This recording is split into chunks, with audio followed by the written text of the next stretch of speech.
இயக்குனர் அலுவலகம், மாநில வேளாண்மை விரிவாக்க மேலாண்மை நிலையம் குடுமியான்மலை வழங்கும் தினம் ஒரு தொழில்நுட்ப செய்தியில் இன்று நாம் கேட்கவிருப்பது வேளாண் மற்றும் தோட்டக்கலை பயிர்களில் துத்தநாகச்சத்து மேலாண்மை. துத்தநாகம், தாமிரம், இரும்பு, மாங்கனீஸ், போரான், மாலிப்டினம் போன்ற சத்துக்கள் பயிர்களுக்கு மிக குறைந்த அளவில் தேவைப்பட்டாலும் பயிர் வளர்ச்சி மற்றும் மகசூலில் முக்கிய பங்கு வகிப்பதால் இவை நுண்ணூட்டங்கள் என்று கருதப்படுகின்றது. மண்ணில் இரும்பு, மாங்கனீஸை தவிர மற்ற நுண்ணூட்டங்கள் அளவு மிக குறைந்த அளவிலேயே உள்ளது. எனவே இக்குறைபாட்டு அறிகுறிகளும் மிகுந்த அளவில் காணப்படுகின்றன. மண்ணின் கார அமில நிலையானது 5 to 6 வரை இருக்கும் பொழுது தாமிரம், துத்தநாகம், மாங்கனீஸ், போரான் போன்ற நுண்ணூட்டங்களின் அளவு பயிர்களுக்கு கிடைக்கும் நிலையில் இருக்கும். ஆனால் கார அமில நிலை 7.5க்கு மேல் மிகும் பொழுது நுண்ணூட்டங்கள் பயிருக்கு கிடைக்கும் அளவு குறைந்து கொண்டே வரும். மண்ணில் அங்கக பொருட்களின் அளவு குறைவாக இருப்பின் மண் வாழ் உயிர்களின் எண்ணிக்கை குறைவதோடு ஊட்டங்களை பயிர்கள் எடுத்துக்கொள்ளும் நிலையும் மாறுபடுகின்றது.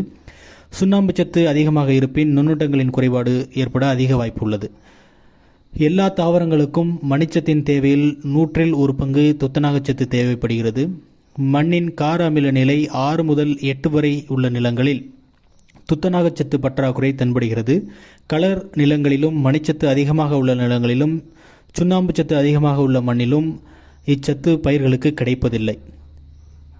துத்தநாகச்சத்து பற்றாக்குறையினால் தோன்றும் அறிகுறிகள்: இளந்தளிர் இலைகளில் நடுநரம்பு அடிப்புறத்தில் வெளுத்து காணப்படும்.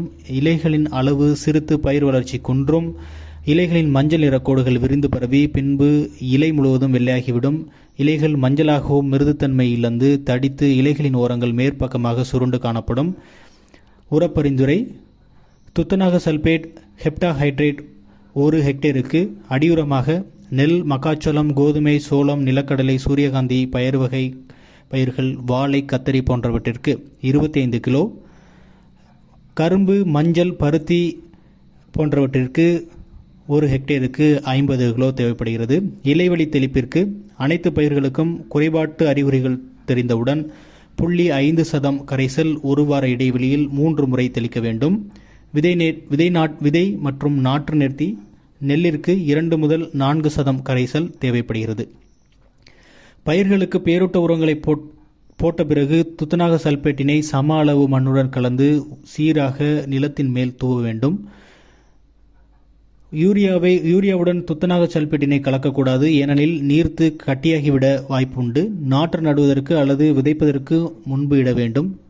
துத்தநாக குறைபாட்டிற்கு துத்தநாக சல்பேட் இடுவதால் பல்வேறு பயிர்களில் விளைச்சல் சாதாரணமாக 10% 20% வரை அதிகரித்து காணப்படுகிறது.